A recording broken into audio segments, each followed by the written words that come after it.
waa Régis nañu balaa ñu ñëw si docteur Fatou ñu ngi insister depuis bi ñu commencé le réalisateur Fatou Mbissine ñoom ñëpp a ngi waaw donc finalement on sera obligé de vous demander ça Aïssata Tall Sall ak yow lu ngeen bokk dama koy ne mais vraiment Aïssata moom c'est grave même si gestuelle beeg yéen ah oui da ngeen nuroo mais bizarrement soxna Arab nous on trouve qu'on se ressemble pas waaw parce que moom mère bi la gën a nuru man paa bi laa gën a nuru mais fu ma dem ñu laaj ma question bi léegi na def ma ne fu bu ma taxaw yenn kii c'est la même famille. ouais je viens après elle. Ah d'accord. alors kay garaawul yéen a nuroo yéen a bokk lu moo ne mais moom mooy ne non bul taxaw yenn kii ñu foog ni man la ministre ma ne waaw Aïssata nag bon en blaguant parce qu'elle est très modeste elle est très terre à terre mais dañuy ree ba sonn lu bokk niroo. waaw tout à fait incha allah kon ñu nuyu waale ko ñu ngi koy ziar muy maître Aïssata Tall Sall incha allah jërëjëf ñu jàll ci beneen ponk bi ak waxtaan bu mujj ci wàllu santé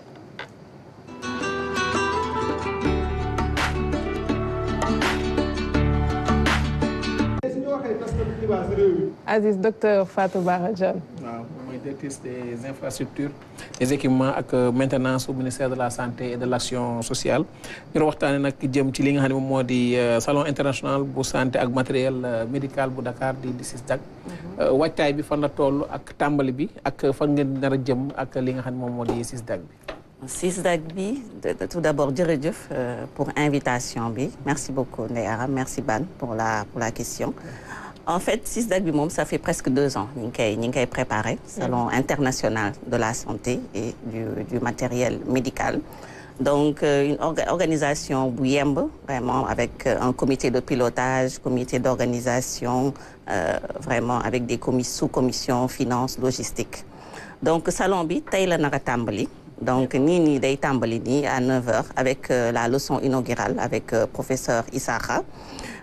Ouverture bi c'est cet après-midi également avec le ministre éventuellement le premier ministre à partir de 14h30 donc salon bi le thème de cette année c'est la santé vecteur de développement économique des pays de l'OCI parce que salon bi aussi ça a la particularité d'être un bisalon on va dire parce que c'est le salon du Sénégal à travers salon international de la santé de Dakar mais c'est aussi l'expo santé de l'OCI donc c'est 2 salons combinés qui vraiment impulsent une richesse encore plus avérée par rapport à ce salon en termes de contenu xam naa dinañ si ñëwaat. tànneefu d'abord thème bi parce que yaa ngi wax ci wàllu développement réew yi nga xam ne ñoo sekk OCI pourquoi ngeen accentuer ko foofu. En fait OCI Sénégal fait partie de l'OCI, l'organisation de la coopération islamique. Donc ñoom dañuy organiser aussi ay salons. Donc on a vu vraiment voilà, on a vu ñoom seen bos mooy 5e édition. On a vu l'opportunité nañ ko boole. Comme ça aussi tamit mun na ñëw ñun tamit ñu ñëw en tant que Sénégal parce que lu ci nekk dañ koy waxtaanee en fait. Donc on le sait la mondialisation personne n'y échappe donc boo bëggee gën a mën a discuter santé da ngay indi ñeneen ñu ñëw kii donc là on a aussi l'invité pays l'invité d'honneur donc qui est le Maroc et l'invité spécial qui est l'Arabie Saoudite boo gisee ñoom ñaar ñëpp c'est des membres vraiment éminents de l'OCI donc c'est une thématique en fait qui est axée là-dessus. Mais ñun Afrique Aziz mu ngi ñëw sànq ci naan waajtaay bi mais bu ñu invité yeneen réew yi mooy ne certainement xanaa ñoom ñoo ñu raw ci wàllu boobu moo xam ci wàllu santé wala ci wàllu avancement mu soxal secteur boobu loolu la wala dafa nekk beneen boo xamante ne ni moo tax ñu tànn leen pour boolewaal leen ci jotaay non c'est Sénégal en fait quoi qu'on puisse dire le Maroc c'est un pays inspirant en termes de santé on va pas se voiler la face am na ay jéego yu bëri yu fa am ñun tamit on n'est pas peu fiers de notre système de santé mais Maroc am na ay jéego yu ñu am mun nañ waxtaan ak am na yu ñu mun a jàngat ci ñoom parce que en termes de souveraineté sanitaire en termes de fabrication d'équipements en termes de fabrication de produits pharmaceutiques Maroc mi ngi quand même ci kanam Arabie Saoudite aussi il y a les opportunités d'investissement les fonds saoudiens sont très prisés donc l'idée aussi c'est de waxtaan ak ñooñu ñëpp pour vraiment aller dans le sens qui nous est donné par les autorités. salon bi bëgg-bëgg mooy surtout ñu wane avancé yi nga xam ni Sénégal def nañ ko ci wàllum li nga xam ne moom moo di wàllum santé. Effectivement, parce que man salon bi ñun dañ ci kontaan trop au niveau du ministère parce que pour une fois ñun ci boppam on est proactif dans notre communication et on a l'occasion de partager si li ñuy def en termes médical donc les études qu'on fait en termes médical ñu mun ko partager ak population yi nos problématiques aussi ñu partager ko donc nos problématiques qui sont sur les différents inputs là parce que quoi qu'on puisse dire santé pour mu mun a am il faut que mu am médicaments il faut que mu am équipements médicaux yu baax yu fonctionnels il faut que mu am infrastructure génie civil vraiment aux normes il faut surtout mu am ressources humaines donc ressources humaines c'est vraiment le facteur agrégant parce que c'est les ressources humaines qui vont utiliser tous ces inputs-là pour produire derrière la santé. Donc, bu ci nekk Sénégal am na lu mu ci war a def bu ci nekk am nañ si ay marge de manœuvre ay marge d'amélioration. Donc, l'idée c'est que vraiment tous ces pans-là soient comment dirais-je adressés au niveau de ce salon et qu'on en discute. Donc, sans parler aussi de la digitalisation et de l'informatique, mais de l'intelligence artificielle. Il y a un président qui en a parlé là aussi sur la santé, il y a beaucoup de choses qui arrivent. En termes d'intelligence artificielle, d'ici quelques années, il y a lu bëri dina ci changer. jotaay bi certainement Sénégal dina ci yëkkati ndamam yu mujj yi moo xam greffe ci wàllu moelle osseuse. war nañ fi tamit yeneen ci wàllu rein lu mel ni hôpital militaire bu Ouakam am na yeneen yoo xamante ne ñu ngi koy gis. te muy feeñ. ci Sénégal pour wane ni li nga doon wax sànq. Capital humain bu ñu ko tàggatee. mën nañ ci am ay nit yoo xamante ne dina bokk ci luy yëkkati santé Sénégal. Oui. Le capital humain tout part de là en fait parce que booy xool sax la thématique même de santé vecteur de développement ça vient de là. Parce que la santé c'est le pilier essentiel pour le capital humain parce que quelqu'un qui n'est pas en bonne santé noo koy jàngale. kooku tamit qui n'est pas en bonne santé nu muy jàngale donc capital humain il faut que le capital existe soit consolidé donc la santé est extrêmement importante donc c'est pour ça qu'il y a la corrélation entre santé et développement pour qu'on soit on en est déjà conscient pour que ñu gën a xam ne c'est vraiment un levier de développement. En plus même d'être source vraiment de, comment dirais-je, parce que la santé, on investit dessus. Oui. Les gens, ils travaillent sur la santé. La santé est porteur. C'est, économiquement, on parle de modèle économique. Le modèle économique de la santé, il est avéré quand même. C'est un modèle économique qui peut être très rentable. Donc l'idée aussi, avec les nouvelles autorités, c'est vraiment de donner la place au privé. Oui. Dans le secteur de la santé. On a le public, mais aussi que le privé s'investisse dans le secteur de la santé parce que les possibilités sont là et on est dans un, comment dirais-je, dans un secteur qui est très, très porteur. ñaata nit Aziz Ba mi ñaata nit ngeen di xaar ci ñaari xew-xew yi nga xam ne moom ngeen boole. ñun am nañ déjà beaucoup d'exposants, plus d'une centaine d'exposants qui sont là. Donc des exposants qui sont sur les équipements médicaux. On a parlé du centre,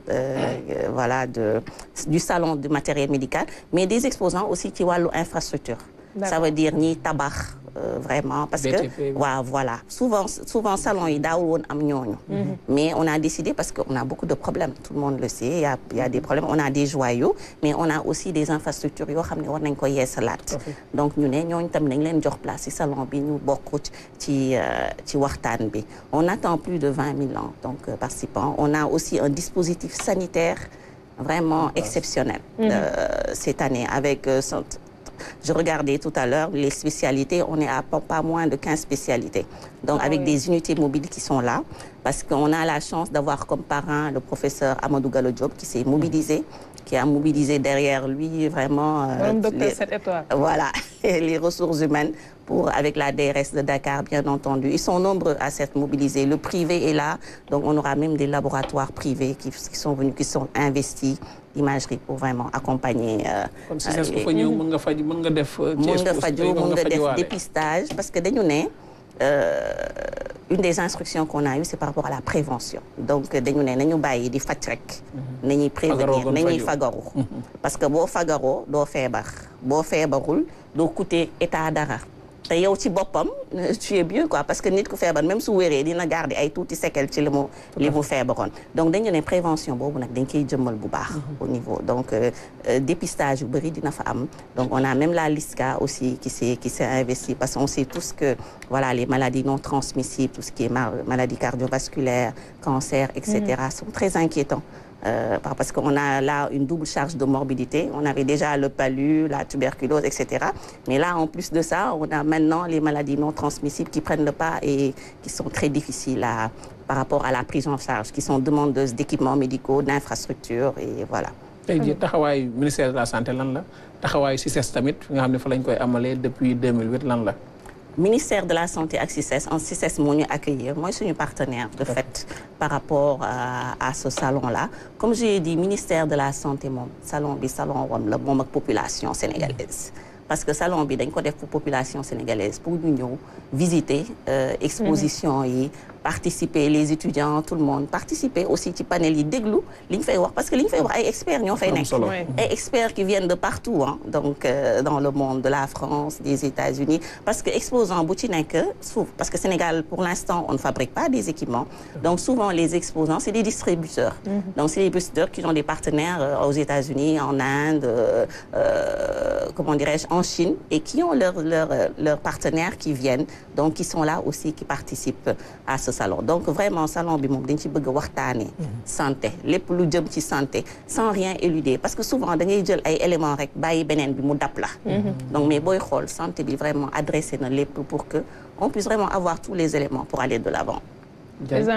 non moi je pense que sa kii mutuelle non ñii dañ leen di seeti incha allahu rabbi parce que dafa wax ñaari affaire yu am solo yu nga xamante ne dafa attiré sama attention mais li nga xamante ne dafa jëm si wàllum technologie dans le domaine de la santé parce que les choses avancent d'une manière extraordinaire je pense que tey wala suba incha allahu rabbi dinañ fa doxantu RTS digital dina fa doxantu découvrir un peu lan la muy innovation yi nga xamante ne gars yi proposé nañ ko fa beneen aspect yi nga xamante ne dafa am solo mooy dafa xaw a tikkee nag sama xel mooy que les privés investissent un peu dans le domaine de la santé te xam nañ en fait ça va avoir un coût forcément et en fait le Sénégalais lambda est-ce que voilà si góorgóorlu bi en fait est-ce que dina ko mën a atteindre peut-être tamit est-ce que l'État va accompagner si le privé investit pour que le Sénégalais lambda puisse se soigner à moindre coût.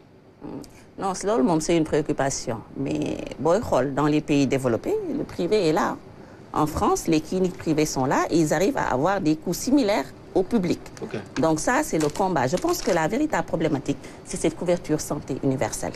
Okay. Comment dirais-je, que tout le monde adhère à cette couverture et cotise à cette couverture santé universelle. Parce qu'on a la masse critique, plus vraiment l'État a les moyens de subvenir, voilà, d'accompagner le privé et que le privé aussi puisse se retrouver. Donc vraiment cette privatisation-là, warul nekk, c'est même pas une privatisation en réalité. Warul nekk vraiment source d'inquiétude. C'est plus une opportunité. Parce que on a l'accès aux soins. L'accès aux soins, État rek mënu ko garantir ou difficilement. Donc l'idée c'est que privé bi tamit jël param. Dans cet accès aux soins-là, privé vitamine, recruter vraiment les médicaux, les paramédicaux qui sont là, mais l'État va veiller. Parce que privé, au niveau du ministère, on a une direction des établissements privés de santé. Donc c'est encadré. Ils n'ont pas le droit de faire un peu ce qu'ils veulent. Donc l'idée c'est de mieux accompagner pour que nous mieux s'y gagnent, mais aussi surtout que la population puisse accéder aux soins. Donc accessibilité physique, donc endroit mais aussi accessibilité financière. Sa poche, wala état bi parce que l'idée même c'est que docteur li fi nekk daa seer sax ba pare. waaw au bout du bout vraiment parce que li ñuy wax en santé publique le out of pocket ci malade li ñuy génnee directement seen poche loolu dañ ko war di ko wàññi parce que ça pèse trop sur les ménages. C'est dur, on le sait tous dans nos familles. Da ngay fay ba pare. Waaw, dafa xaw a métti parce que santé moins cher aussi, santé moins cher, équipement yi cher na, maintenance bi cher na, consommable yi cher na, mais loolu yëpp dañ koy waxtaanee xool vraiment comment on fait avec la couverture santé maladie universelle pour adresser tous ces éléments et que le patient au bout mu faju parce que je le disais l'autre jour sur un autre plateau, la santé c'est un droit. Ah, c'est un droit de... Besoin, mais surtout droit, c'est visé par la Constitution. Donc, on est en train vraiment, avec le ministre Ibrahim Sy, de tout mettre en œuvre véritablement pour atteindre cet objectif-là. Lu bëri nag dese na def mais sant yàlla ñu ngi si. macha allah. damay dem si Fatou balaa ngay ñëw parce que génn nga instant yi casquette président convention des jeunes reporters delluwaat nga ci place chroniqueur. Oui Fatima. merci Soxna Aram. waaw man 2 points rek yu gaaw madame déglu naa la wax dëgg yàlla rafetlu naa tamit organisation bi ngeen nous on est des communicants comme des journalistes. te dañu gis ni saa yoo organiser dara lu bari liñ ciy jëlee nit ñi duñ ko sax gis. faire venir des gens des expériences diverses léegi man ñaari problème laa am ci seen santé bi enfin je dis santé c'est le ministère seen fii ci Sénégal waaw suñu santé mais yéen lañ ko dégg gestion bi yéen lañ ko dégg donc suñu santé les déserts médicaux moi chez moi à Podor les femmes elles accouchent dans des conditions encore difficiles parce que y a un hôpital à Ndioum c'est à quelques kilomètres mais balaa ñu fay àgg bu ñu fa àggee le médecin il est seul souvent il n'a pas d'équipement c'est un problème des déserts médicaux même si nag beaucoup a été fait en termes de construction d'hôpitaux. gars yi di nangu di dem ci région yi. duñ nangu en plus loolu sax mi ngi tane parce que je pense que ministère bi foofu def na fa ay jéego. dañu augmenter salaire yi foog naa c'est plus attractif. mais problème bi c'est les infrastructures c'est l'équipement yi ñu fay fekk. deuxième problème bi rapidement Abdou Aziz mooy. gis nga Maroc bii di ñëw bi ñu jàppale Arabie Saoudite waxaale wu ma ko ñoom ils sont très avancés mais Maroc tous les Marocains ont été formés ici jusqu'à présent on forme les Marocains ici on a d'excellents professeurs hommes et femmes mais parce que y a pas les équipements les Marocains rentrent chez eux ils sont assistés par l'État ils avancent waaw foog naa foofu tam war nañu xoolaat un peu la politique. C'est vrai que déserts médicaux moom lu am la. Déserts médicaux même dans les pays développés il y en a. Oui. Donc parce que c'est très difficile de mettre les infrastructures de santé partout comme c'est un droit donc il faut en mettre partout mais il faut aussi nga koy réguler par rapport à la population. Tout le monde y a droit. léegi nag déserts médicaux yi identifié nañ ko te booy xool sax ces dernières années def nañ si jéego yu bëri avec les hôpitaux de Kaffrine parce que booy xool par exemple Kédougou amul woon hôpital. amul hôpital def nañ fa hôpital Sédhiou pareil Kaffrine. Pareil. Donc, Touba, on a rajouté un hôpital. Au niveau du Fouta, de Podor, on est en train de travailler. Je pense que c'est sur les centres de santé et les postes de santé de Podor. Les nous renforcer en équipement. Vraiment, pour près de 500 millions d'équipements dans toute la zone, pour les centres de santé, les postes de santé, vraiment qu'ils soient... Parce qu'il y avait quand même, il faut pas il y avait un état de vétusté. Et même au niveau, il y a une réhabilitation des postes de santé. Au moins 8 postes de santé qui sont déjà en cours de passation. À ce niveau-là. Donc, nous, on est très sensible à ça. On voit bien qu'il y a des zones qu'il faut renforcer et on les a identifiées. Parce que l'autre, c'est des critères très clairs en termes de santé publique. Fille, il faut faire le focus. Fille, appuyer. Fille, c'est bon pour l'instant. Il faut maintenir. Donc, les technologies, les équipements, il le faut. Parce qu'on n'est plus à l'ère du stéthoscope, en fait. Donc, dans les laboratoires, dans les imagerie, parce que les médecins, ils appuient leur diagnostic vraiment sur des protocoles qui sont clairs. Et là aussi, on a un parc qui est plutôt intéressant. Au Sénégal, on n'a pas à rougir de notre parc. On fait de la coronarographie, on a des accélérateurs linéaires pour la radiothérapie. Encore, il faudrait que leur fonctionnalité soit assurée. Et ça, c'est la problématique de la maintenance. Et là aussi, on travaille pour que véritablement les budgets de maintenance soient consolidés et soient exécutés au niveau de ces différentes structures. Parce que d'un équipement rek doyul la. Donc, il faut maintenir. Qui utiliser aussi, utiliser. Parce que sinon, un équipement de 100 millions, 2 jours, il est en panne. Donc, tout ça, c'est des problématiques. Sans compter que l'équipement aussi, il faut que la personne soit formée. Parce que s'il y a des équipements vraiment de haute technologie, il faut que formation. Donc au Maroc, effectivement, les médecins du Sénégal, là, machallah, ils sont très compétents. Quand tu vas en Europe, ils sont sur des stations très avancées. Oui. Donc ici, nous devons accompagner. Inch'Allah, avec des équipements pour nous talk fi, liguey fi, jari ñu fi ñun tamit voilà. Parce que ñom sax je pense que loolu lañu bëgg. Jërëjëf docteur.